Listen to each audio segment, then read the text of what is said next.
My name is Ryan. I married a woman named Ashley when I was 23, believing we would spend the rest of our lives together.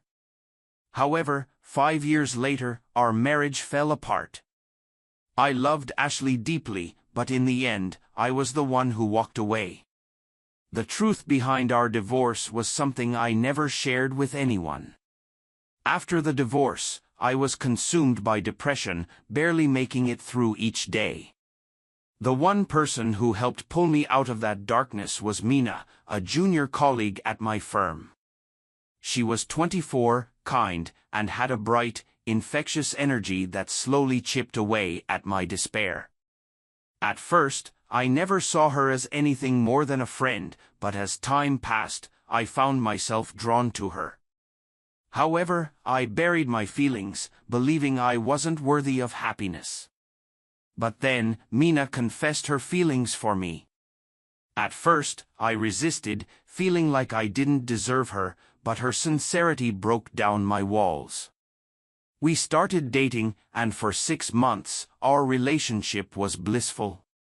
Naturally, Mina asked me why I had divorced Ashley, but I could never bring myself to tell her the truth. She never pushed, patiently waiting for me to open up.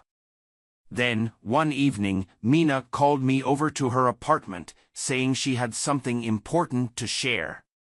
When I arrived, she greeted me with a radiant smile and handed me a photo, an ultrasound image. "This is our baby, Ryan," she said excitedly. I felt my stomach drop. The world around me blurred as I stared at the image. My hands trembled, and my mind raced. How could this be? The truth was, the reason Ashley and I divorced was because I suffered from a rare medical condition that made me completely infertile. Ashley had wanted children desperately, and after months of failed attempts, we went through fertility testing. Her results were normal. Mine weren't. I had tried to convince her we could still be happy together, but I saw the pain in her eyes every time she looked at families with kids. No matter how much she reassured me, I knew she would never truly be happy with me. So, I did the only thing I could, I let her go. And now, Mina was telling me she was pregnant. My heart pounded as I tried to process what this meant. The answer was clear: this child couldn't be mine. My hands clenched into fists as I forced myself to stay calm. Mina noticed my expression change. "Ryan? Are you okay?" she asked, tears welling in her eyes. I forced a smile. "Yeah. I'm just surprised." That night, after I left her apartment, I took a day off work and returned to the hospital where I had been diagnosed. I requested another fertility test, clinging to a sliver of hope that maybe, just maybe, there had been a mistake. But the results were the same. Crushed by the truth, I drove straight to Mina's place.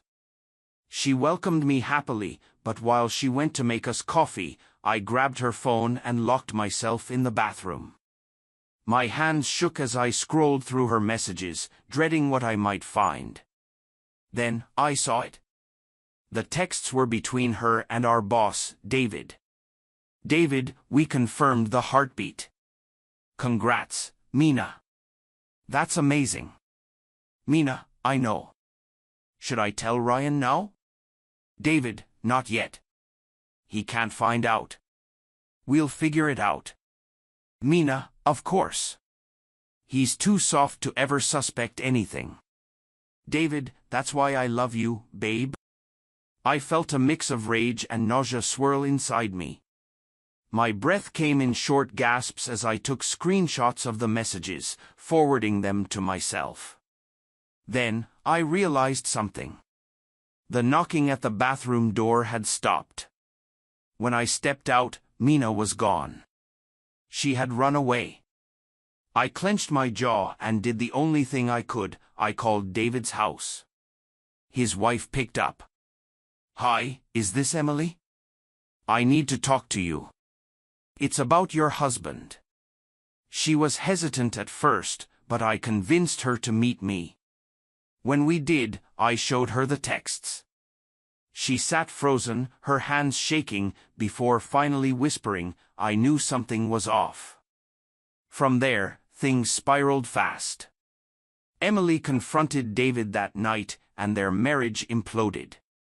I, on the other hand, called Mina's parents and told them everything. Her father was furious, demanding that I come over immediately. When I arrived at their house, David was there with his wife, looking pale as a ghost. Mina sat hunched over, refusing to meet anyone's gaze. Her father glared at me, his voice shaking with anger. "I need the truth. Mina says you're the father and that you're forcing her to have an abortion." I took a deep breath and calmly handed him the printed medical diagnosis proving my infertility. "That's not possible," I said. "I can't have children." Mina's father turned to her, his eyes burning with fury. "Is this true?" Mina burst into tears, but it was too late. The truth was out. Emily filed for divorce immediately, taking everything from David in the settlement. Mina, disgraced and disowned by her family, was left with nothing. They both tried to reach out to me, but I never responded.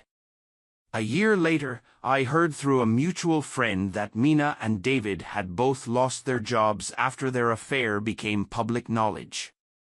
Their lives had crumbled, while I had finally moved on. As for Ashley, I found out she had remarried and now had 2 children. I was happy for her, but deep down, I knew I would never be able to give someone that kind of life.